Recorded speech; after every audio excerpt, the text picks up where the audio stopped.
Yo, what's going on, y'all? This your boy K Drama, and I want to talk about two common mistakes that DIY audio engineers such as myself make on a regular basis working in a digital audio workstation. So let's get into it. I work with a lot of artists from different capacities because I rap, so I do a lot of collaborations with other singers and rappers. I produce, so I'm oftentimes making tracks for other artists, and then I also because people like how my music sounds, I do a lot of audio engineering, whether that is recording other artists or I'm mixing for artists who already record in another studio. And so I see these kind of mistakes happen quite often, especially as people when they send me Pro Tools sessions. And the first common mistake that is often made is people do not delete or remove the dead space, meaning the gap between bar one and where the audio signal actually starts. They simply don't remove that dead space. And I know it sounds like a very easy thing, but I think it's so easy that people oftentimes overlook it. And then later on, it creates a lot of frustration within the song making process. Because if you put in a BPM without removing that dead space first, there is a chance that it doesn't loop right. And if it doesn't loop right, because usually I loop a beat to make sure that it's on beat, I'll play the beat throughout the track to make sure that the BPM is consistent, because you can have the BPM, it'll sound fine in the beginning of the track, but then by the end of the track, because it's slightly off beat, it doesn't loop correctly. That's a sign that your BPM is not set at the right spot in the track. And if it's not set in the right spot, then when you're trying to copy and paste, for instance, if you're trying to copy and paste your hook, your chorus, then when you try to paste it in a different place in the song, it may sound slightly off beat because the BPM was not placed in the right place. Or if you're trying to do put a delay effect on your track, the delay may not sound right. If you try to do like stutter effects and try to do a lot of different things, the BPM where you have it set can control how easy of a process it is to edit your track as a DIY engineer. So if you're looking at this beat, this is a beat from a song that I recently released called Hard to Beat. If you just look at the region, it doesn't look like there is any dead space. It doesn't look like there's a gap between bar one and the actual audio signal. But if we zoom in, you can actually see where the dead space is. You can see that gap. It's right there. And so simply what I want to encourage you to do, tip one, is just to remove that dead space. To highlight it, I'm in Pro Tools on a Mac. So, I mean, you could delete several ways. I can create a split within the region by pressing Command E. If my keyboard was actually on, Command E, Command E. Come on. I don't know why. Oh, there it is. All right, Command E. Thank you. And then simply deleting, or just do it the old-fashioned way, which I should have did, is just highlight and then delete. But of course, you just don't want to stop there. You want to grab your hand tool and you want to slide that region over all the way to bar one. Let me just do this backwards, because I meant to do that. That was my bad. If you try to loop this beat with the dead space, I'm going to just so you see, dead space is there. If you try to loop this beat, there's a chance it may not loop the way it's supposed to. So let's play it.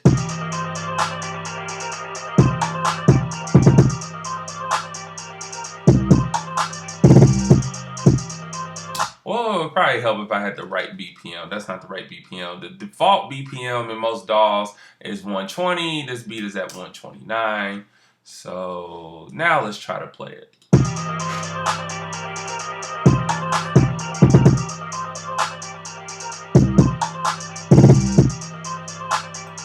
So it looped, like it sounds like it's on beat, but there is a slight pop. You may or may not recognize it, but if it pops like that, that means that it's not seamless. And if it's not seamless, then when you try to copy and paste a hook, especially later on in the track, then the vocal can be compromised and it may not sound on beat. It just depends on how particular you are. I'm pretty particular. Like I can hear the slightest um um off balance rhythm. Best way I can put it.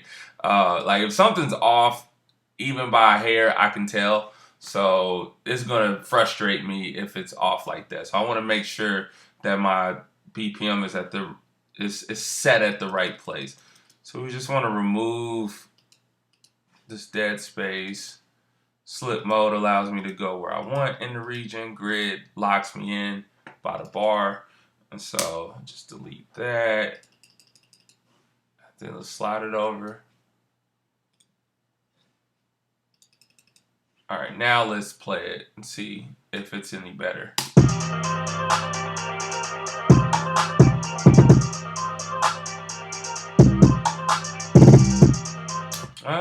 It still sounds off. Let's see.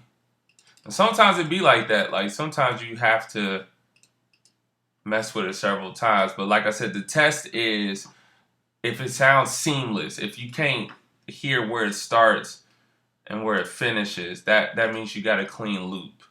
And then two, going a step further is playing it throughout the beat to make sure that it stays on beat. So let's try again.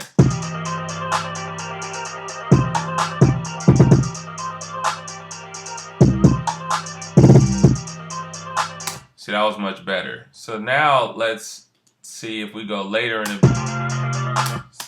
So you see it starts right where like that bass is clean. That means it's starting at a good place. So we go later in the track. Let's go here. That's good. Oh. There we go. All right.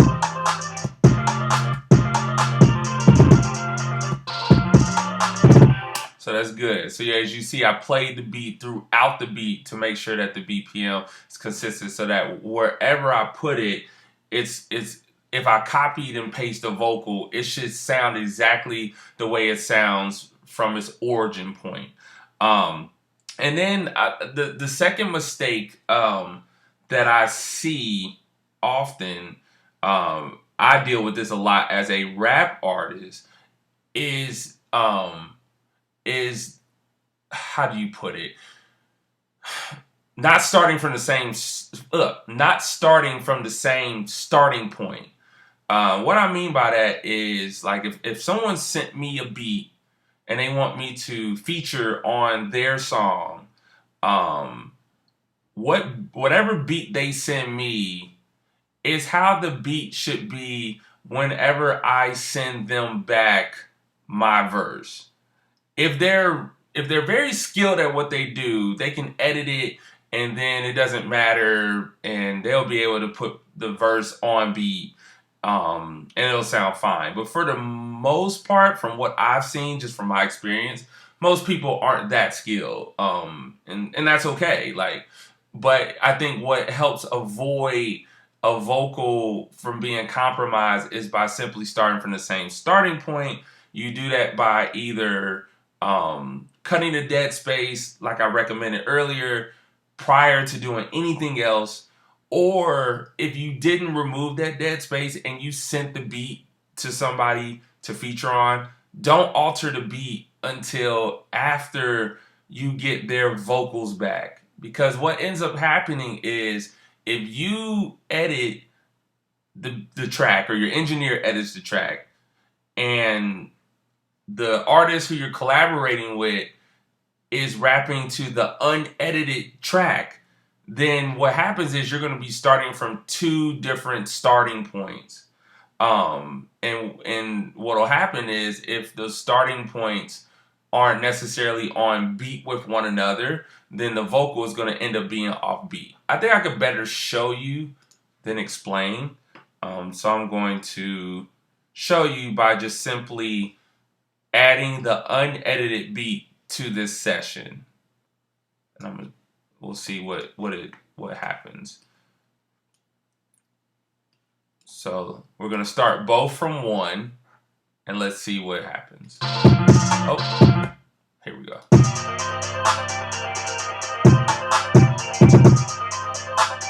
Like, it's on beat, but you can hear one is slightly ahead of the other. Let's zoom in and see if that's actually true. It is. You can see that the one that I imported, the original, the one with the dead space, is ahead of the altered beat. And so this is what happens to people's vocals. If I send my vocals to somebody and my starting point is different from theirs, then my verse is going to be off. And then when you listen to the verse, it's going to sound like I'm not rapping on beat. And to be honest, a lot of rappers don't pick up on it. Their attention to detail isn't like someone like me, like their attention to detail may not be the same as mine because I wrote the verse. They hear it and they're like, oh, it sounds good. It sounds great.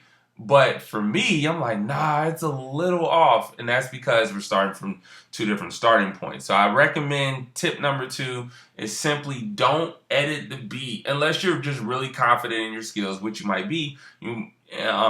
For a valid reason. But if you're like, I'm a little shaky on that, work smarter, not harder, and don't edit the beat, even though it's tempting to do. I know you want that beat to start right at 1, but it'll be worth it in the long haul because you can just fix it in post.